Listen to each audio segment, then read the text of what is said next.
The experience of Kirtan is very personal and often very difficult to describe as a performer and as a listener.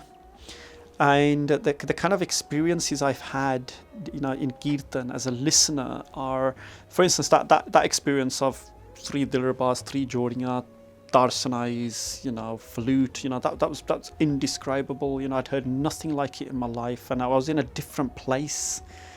Sitting in a darbar, but I was in a different place. Similarly, it's not just the Tanti Saj Kirtan. Sometimes I've been to an Akhand Kirtan in Jatha Rensbai. I used to go to them quite often in the 80s and the late 70s.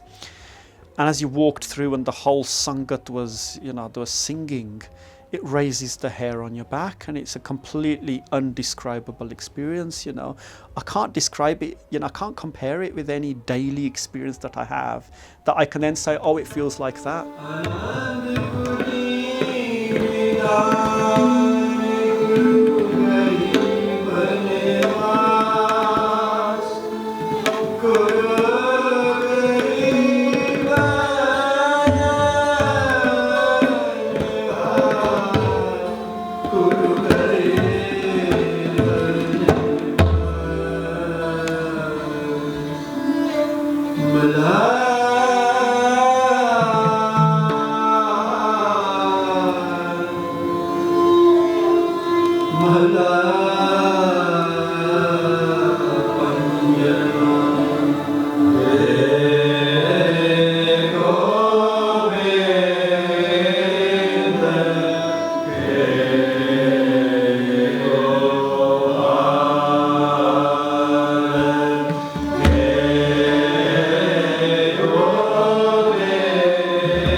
Some Granth Darbar here in Birmingham, and the Nihang Singhs they'd taken the initiative to do an Akhand part of the Dasam Granth, and it was the first time it had apparently ever been done.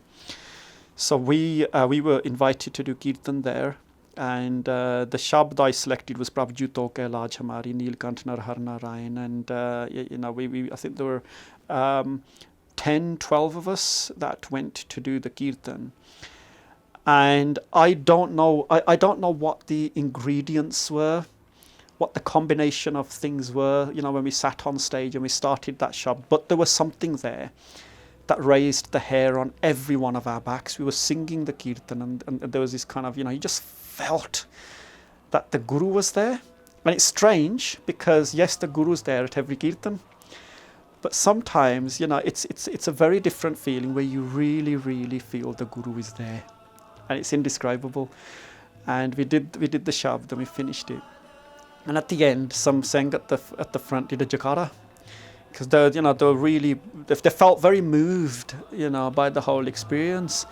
And my brother, he played the jodi, and kulle hat, and it was booming, right at the end. You when you do your kirtan, you have this crescendo that builds up right up to the end, the last word, and then there's a da, right at the end, and suddenly there was a jakara, and the whole sangat, just spoke up in the jakara. Then there was another jakara, and it was, the feeling we had doing the kirtan, I felt that day, it kind of transcended into the sangat as well, and that the Guru chose us as the vehicle for that experience to be shared. But that happens very rarely, because the Guru's there at every Kirtan, and what I say to my students, what I genuinely try to practice is that when I'm doing Kirtan, I'm doing it to the Guru. Try to visualize that you're there at the Darbar Sahib, in the late 15th, in the early 15th, mid 15th century, 16th century. Just close your eyes and just try to experience the Guru there. And we do that, and it helps.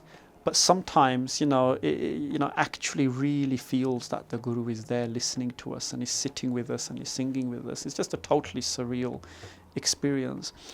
And when I try to explain that to someone and say, this is what it felt like, there's nothing I can compare it with. What do you say? If you know that time when you were watching the first minute of Breaking Bad, you know, remember how you felt? You thought, wow, it felt like that. There's no words I can use to kind of help kind of some empathize with what we feel.